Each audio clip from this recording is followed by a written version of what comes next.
Well, many South Africans are taking their December break, but with COVID-19 cases on the rise, it's more important than ever to know what risks lie ahead. Now, Discovery Health is helping inform people. It's put together data that identifies areas where extra precaution should be taken. The Discovery Health Chief Commercial Officer, Dr. Ronald Whelan, is now joining us here to talk to us about that. Dr. Whelan, thank you very much, and thanks for joining us on this morning. I hope we didn't take you away from your December break, but if we did, it's good, because this is your public duty to help us understand what is happening. We know now from the government's information that the Eastern Cape, parts of the Western Cape, you've got the Garden Route, KwaZulu-Natal and Gauteng have got a rise in coronavirus infections, and the rest of the country looks like it's now caught up in the second wave. So there's no need to argue about that. But now, what do we do? Because you've issued a statement saying a collective response is needed from South Africans in order to mitigate the impact of the second wave. What does that look like, that collective response? Yeah, well, thank you very much for hosting us. Much appreciated. It's a pleasure to be with you and your audience this morning. As you rightly mentioned, we are now squarely in the second wave.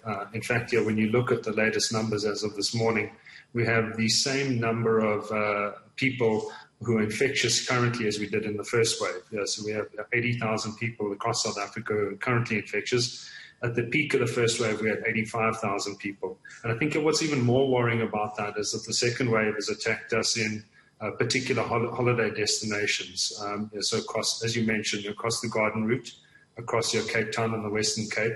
The Eastern Cape is affected, is slightly ahead of the curve, and then KZN is seeing an increase in infections here, particularly around Durban area. So Durban has 76% more infectious, 76% higher infectious population than it did have in the first wave. And as a result of that, we need to be particularly cautious as a populace here during this time, particularly as our families here come together. I think the principles remain the same as they've always been, but we need to drive strict adherence to these principles. I think the first principle is mask wearing. Masks are unbelievably effective. So there's a very simple reason for that. The very fine fibers in a mask, whether it's a cloth mask or a 3-ply surgical mask or an N95 mask, catches that virus either on the way in or on the way out. And what that means is it prevents you from infecting other people, and it prevents you from getting infected from other people. So those fine fibers capture the virus. The statistics are clear for mask wearing. In fact, there was an interesting study in Kansas in the U.S. in July when the U.S. was peaking in infections. Certain counties in Kansas implemented a mask policy, and certain counties didn't implement a mask policy. Those counties that implemented mask wearing reduced their infection rates by 6%. Those counties that didn't implement a mask policy increased their infection rates by 100%. So I think you can see from those numbers that masks are very, very powerful in reducing infections. In fact, from a personal perspective, I had a close contact exposure 3 weeks ago, and fortunately, I was wearing a mask. Had I not been wearing a mask and had my counterpart not been wearing a mask, there was a good chance that I would have contracted your COVID from the person I was meeting. Okay, Dr. Whelan, you make a very strong point about the wearing of masks in all public places, but you also make the other point earlier that it is a holiday time for many of us, for the South Africa, for the whole country, and those who are taking time out. So this second wave, and it looks like we're back to square one from the numbers you were giving, that we've got about 85,000 people earlier when it started. Now we've got back to 80,000 people who are actively infected. Should people cancel their holidays?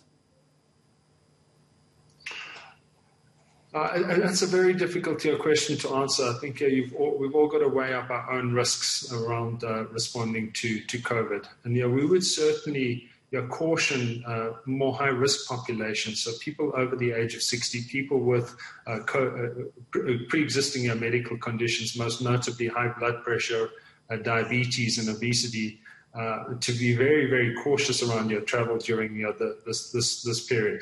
And in fact, the broader population has an obligation to be cautious as well. As you would have seen from the recent super spreader event in Bonito's north coast, at a post-matric festival, the young population tends to have very asymptomatic or mildly symptomatic infections. And they really are the people who are at risk of infecting older populations who will then have worse manifestations. Yeah. So I think it's up to people to make their own decisions based on their... But would you, as a doctor, from what you know, from what the statistics are showing you at Discovery, the data that you have, urge people not to go to Nelson Mandela Bay to visit there now, not to go to the Garden Route, not to go to Buffalo City, for example? Yeah, I think for higher risk populations, so the elderly and people with comorbidities, it would certainly be advisable to avoid any hotspot areas during this time. Okay. And there's two reasons for that. The first reason is infections are climbing in those areas. And the second reason is that hospitals are under significant pressure across the Eastern Cape, across the Garden Route, and as of this week, across the Western Cape as well. So if you need a hospital bed, hospitals are under pressure, and that's a real risk. Yeah, okay. Thank you very much for your time this morning. That's Dr. Whelan from Discovery. Very clearly, the basics remain. The wearing of masks, he was emphasizing it. But of course, that matter of all of us practicing good hygiene protocols and maintaining physical distancing.